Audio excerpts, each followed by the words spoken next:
jump into the next one. We're talking about the 5 ways to make sure your emails fall deaf to ears and don't drive any revenue. I love this slide that you created here, so I'm going to let you take it away from here. Absolutely. Yeah, no, I think this one is something that I think we all kind of sometimes talk about in passing, but we don't actually sit down and utilize this as a checklist before the send. And I think I really want this slide to be that checklist almost, where it's like, hey, we're gonna make sure we're following these guardrails because they're so important. So let's jump right in. Not sending at peak open times and peak open rates, and typically you'll say like, hey, 9 a.m. or noon or 5 p.m. or 9 p.m. These typical times where you're going amongst the masses, right? And there's two theories to it. Obviously, well, it's going to be the most common time someone's on their phone or desktop to check. I think the theory here is, again, we as each year goes by and as e-commerce as a ecosystem grows and the offering and businesses grow, there's also just a lot more of everything happening. And so it's the perfect time to actually go a little bit against the grain and not always send everything at the time when it's peak time. And finding ways to go against the grain and saying, you know what, this is maybe a time that maybe people aren't checking it, but who knows? There is times where you can actually get to the top of the inbox or top of their phone, and there's a clear pathway for you being able to attack that time bomb. So really not always just sending at peak open is important. And then bombarding your list with a ton of emails in too short period of a time. I think this is something that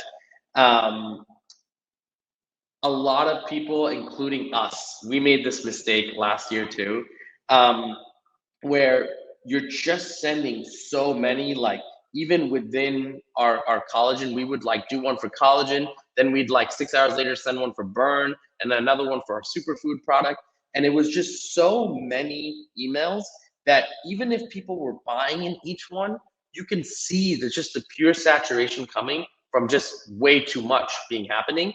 Unsubscribes go up and overall affecting us.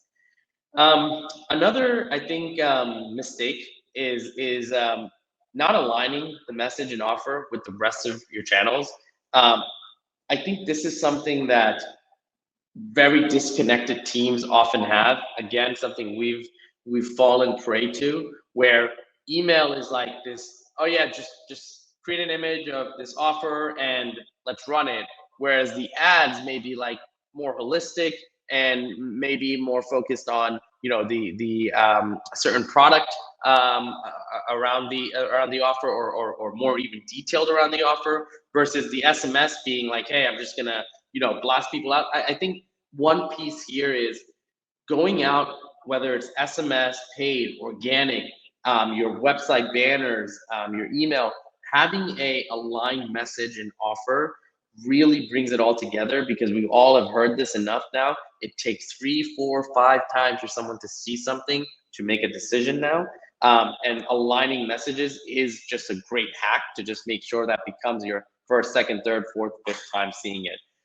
And then this one is, believe it or not, happens more often than not. Scheduling your emails and then you just don't look at it.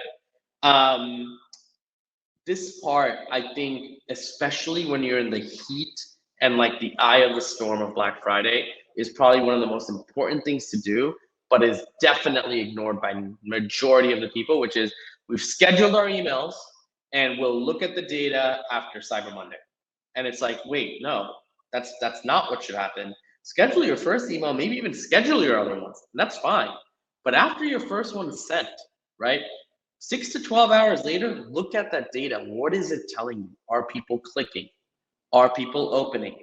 What are your A/B tests telling you, right? Can you take one of the A/B tests in the winner and then do another A/B test on the next email, right? Can you pretty much go down funnel to keep optimizing for what your data is telling you?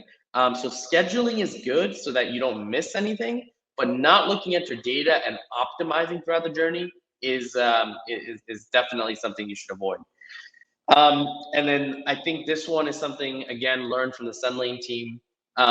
If you don't consider different time zones, it's almost like being insensitive. And we talked about personalization a lot a few slides ago. This is another form of personalization, right? If I am in the West Coast and you're sending out emails at 8 a.m. or 9 a.m. on the East Coast, do you expect me to wake up at 5 or 6 a.m. and be on your schedule to buy because you told me you have limited supply and it's going to be gone soon? It's insensitive. It's not fair, right? It's not my fault I'm in California. And number three, it almost creates a little bit of like, hey, it's already 9 a.m. They sent this email at 4 or 5 a.m. in my inbox. I don't even think I'm going to be able to get anything here. You know what? I'll just move on to the next thing. Being sensitive to the time zone, it creates so much levels of personalization. And sometimes people don't even recognize you're doing it, but they appreciate it because they are following the schedule that they're used to and not just something that works for your entire list.